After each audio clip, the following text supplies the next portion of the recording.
Okay, so we are going to install Proxmox on this machine. We have installed the Proxmox ISO on this USB using Rufus, and we've connected it to this machine which we're going to install Proxmox. So let's boot from the USB.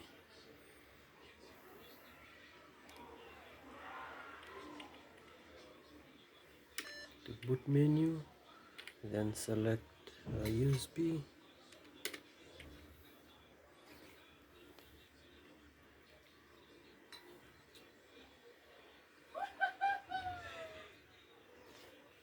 Select graphical.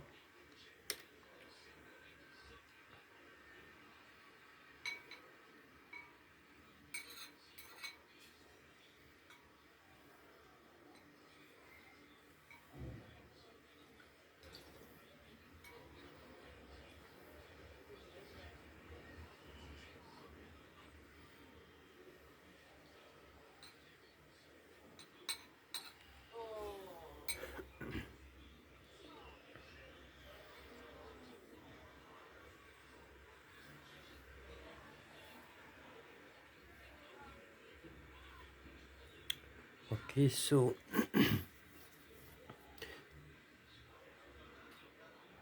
let's wait for the installer to run. Okay, so what we have here on this setup is this laptop is connected to a hotspot from a mobile device, and this laptop is sharing the Wi-Fi internet from the Wi-Fi interface adapter, and it's sharing the internet to the Ethernet, which is this one. This Ethernet is connected to the machine that will run the Proxmox. So let's proceed with the installation for now, then we will set up the network and internet access later on. So click next. You can choose the targeted hard disk and the options file systems to use, but I'm just gonna select the default here, and then country, select your country,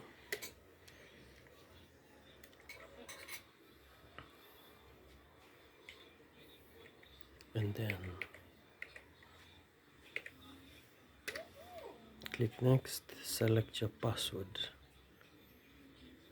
Okay, once your setup is ready, click next, and here you have your network configuration. So as you can see, my Ethernet is connected to the Proxmox machine, and internet has been shared on that Ethernet. And in Proxmox, it's using EN01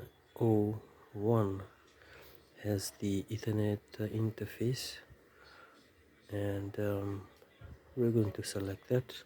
So for our host name, I'm just going to select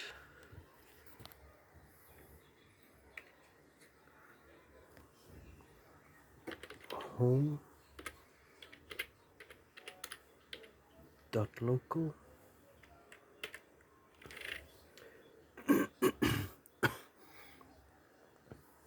IP address, I'll just leave this as default, but you can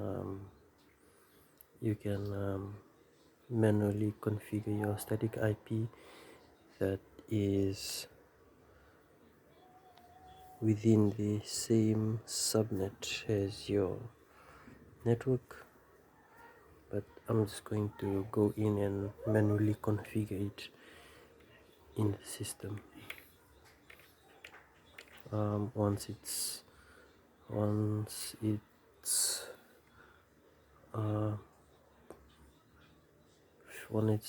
it finishes the installation, then I'm going to configure the network manually. So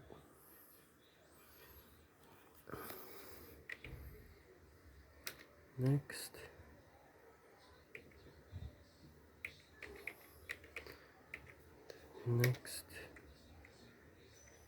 and then install.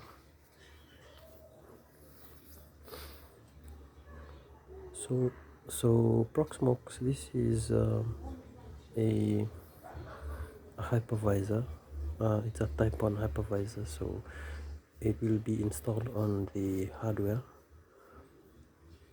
The type 2 hypervisors are usually installed on operating systems. Examples of type 2 hypervisors are VMware and VirtualBox and all other of hypervisors. Hyper-V in Windows, those are some type 1 hypervisors. So Proxmox is a type 1 hypervisor, and in this hypervisor you can create clusters, virtual machines and containers to run different servers and manage your system. And then you can create two machine creator nodes, and then you can perform live migrations. I might do a video on that later on, so I'll be back when the installation is complete. Okay, so installation is complete and we're just going to reboot the system.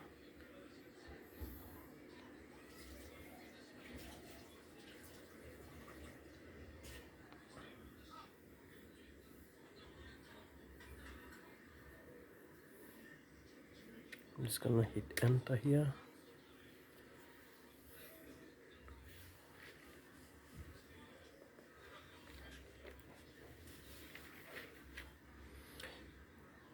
Okay,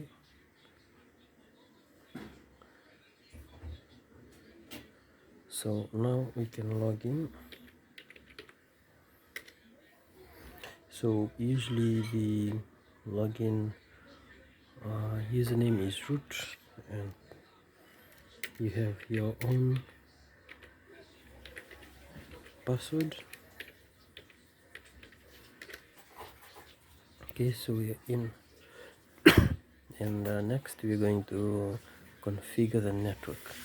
So to configure the network, we need to first check our interface. So we can just run the command IP all.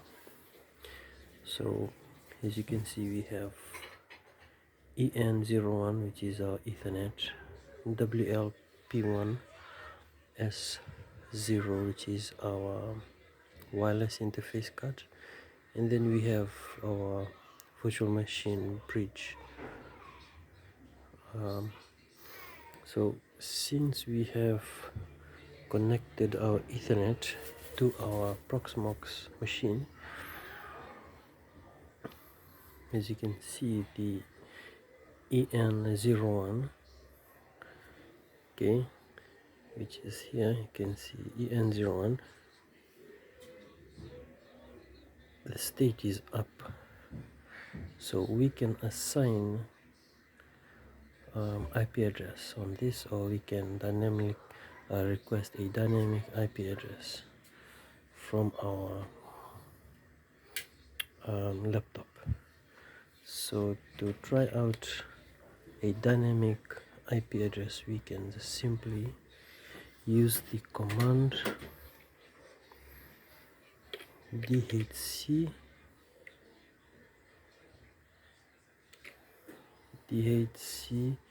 dhcpcd and then en01.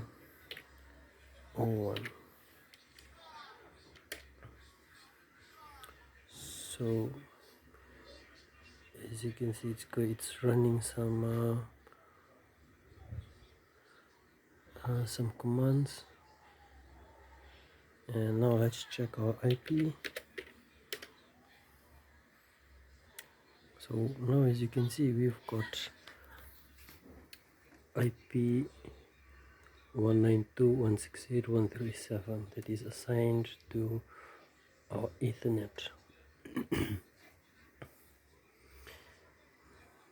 Okay, so let's try and ping Google, since we have shared internet from this laptop to our Proxmox machine. So let's try running ping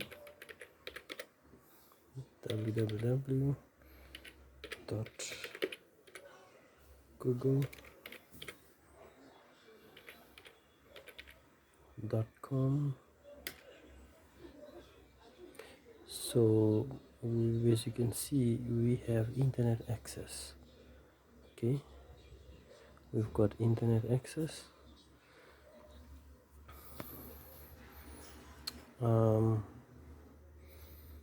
So here's the issue.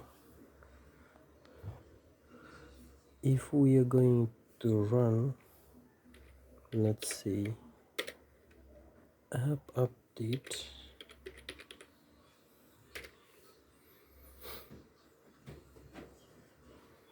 so it's throwing an error saying that fetching from this URL failed. Okay, it did not fetch anything. The reason for that is because we have the enterprise version enabled by default, and because we have not subscribed to Proxmox enterprise version, we cannot access this URL. So that's why it's saying 401 unauthorized IP, because we cannot access the resources on this URL. But we're going to use the community free edition, and to do that we will have to disable 2 files on our server.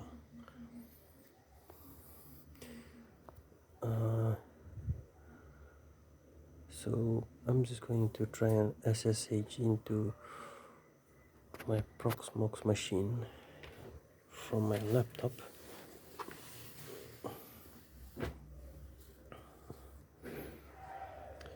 So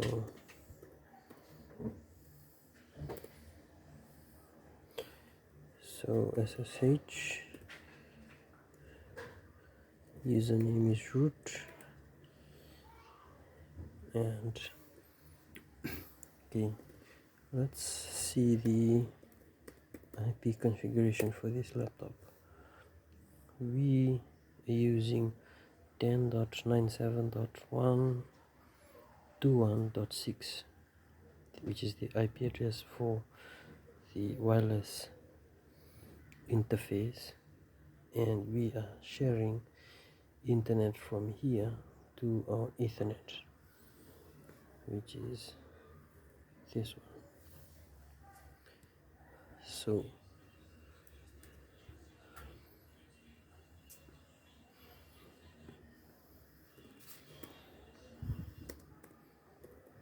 So in Proxmox, it uses it translates the the IP address on using the configuration to 192.168.13. Sorry, let me just go back here. So we're going to use this IP address. Okay, we're going to use that IP address to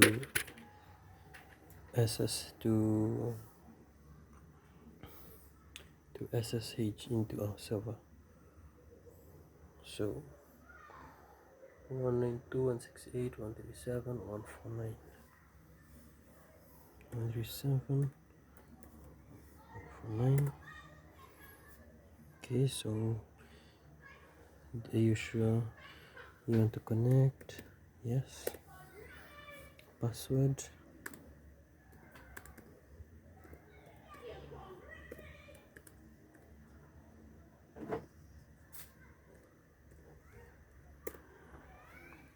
Okay, so we are in our server, and from here I will try and disable two files and then use the community version to connect to the internet and download and update and upgrade our server. Okay, so to disable the enterprise configuration, we will need to run this command. So we need to run this command to list the files that we will have to disable. And so these are the two files. Okay, these are the two files that we will have to disable.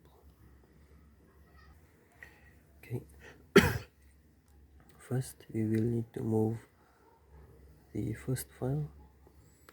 Okay, and we're going to run this command. Okay, move, and we're going to paste in the path, and we're going to disable it.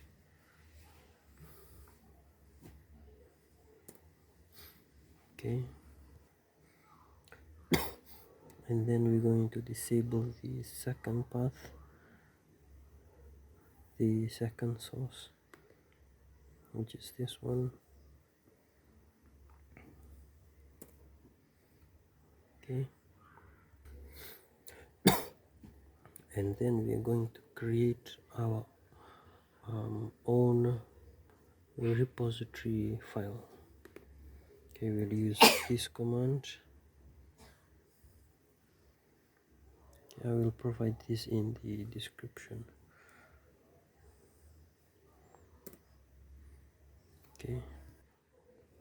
Okay, finally we are going to clean the cache with this command.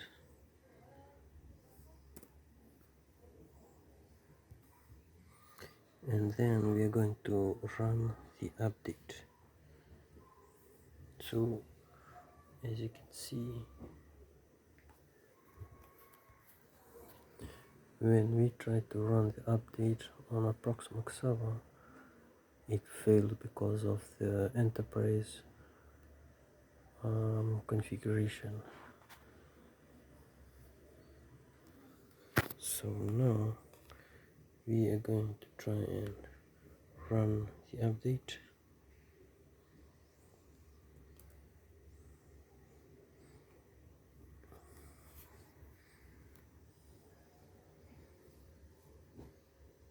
So no errors, and as you can see,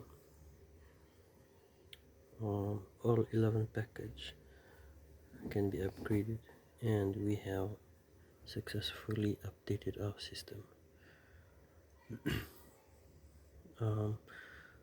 So from here you can configure the access to the web interface and install your virtual machines and containers.